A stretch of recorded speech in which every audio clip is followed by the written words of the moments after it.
കർണാടക മുൻ മന്ത്രി ജനാർദ്ദൻ റെഡ്ഡി വീണ്ടും ബിജെപിയിലേക്ക്. കേന്ദ്ര ആഭ്യന്തരമന്ത്രി അമിത്ഷായുമായി കൂടിക്കാഴ്ച നടത്തി. നാളെ ഔദ്യോഗികമായി ബിജെപിയിൽ അംഗത്വം സ്വീകരിക്കും. ഇവരുമായി ഗൗതം അനന്തനാരായണൻ ചേരുകയാണ്. ഗൗതം, ജനാർദ്ദൻ റെഡ്ഡി വീണ്ടും ബിജെപിയിലേക്ക്. മറ്റു വിശദാംശങ്ങൾ കൂടി.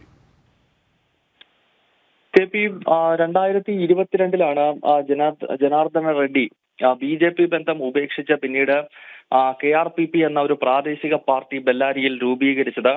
അതിനുശേഷം കഴിഞ്ഞ വർഷം മെയ്യിൽ നടന്ന നിയമസഭാ തെരഞ്ഞെടുപ്പിൽ KRPP സ്ഥാനാർത്ഥിയായി ഇദ്ദേഹം വിജയിച്ചിരുന്നു.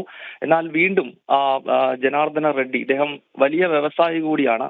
കർണാടകയിലെ ബെല്ലാരി മേഖലയിലെ ഖനി മേഖലകളെ നിയന്ത്രിക്കുന്ന വ്യവസായിയാണ് ജനാർദ്ദന റെഡ്ഡിയും അദ്ദേഹത്തിന്റെ മറ്റു രണ്ട് സഹോദരന്മാരും. എന്തായാലും ഈ ലോക്സഭാ തെരഞ്ഞെടുപ്പ് കാലത്ത് വീണ്ടും താൻ BJPയുമായി ഒരുമിച്ച് ചേർന്ന് പ്രവർത്തിക്കാൻ ആഗ്രഹിക്കുന്നുവെന്നും പ്രധാനമന്ത്രി നരേന്ദ്രമോദി ഒരിക്കൽ കൂടി പ്രധാനമന്ത്രിയാകണം എന്നതാണ് തന്റെ ആഗ്രഹമെന്നും പ്രഖ്യാപിച്ചുകൊണ്ടാണ് ജനാർദ്ദൻ റെഡ്ഡിയും അനുയായികളും വീണ്ടും BJPയിലേക്ക് എത്തുന്നത്. ഇന്നിപ്പോൾ ഡൽഹിയിലെത്തിയ ജനാർദ്ദൻ റെഡ്ഡി കേന്ദ്ര ആഭ്യന്തരമന്ത്രി അമിത്ഷായുമായി കൂടിക്കാഴ്ച നടത്തിയിരുന്നു. നാളെ ഔദ്യോഗികമായി BJPയിൽ ചേരുമെന്നാണ് ജനാർദ്ദൻ റെഡ്ഡി വ്യക്തമാക്കുന്നത്.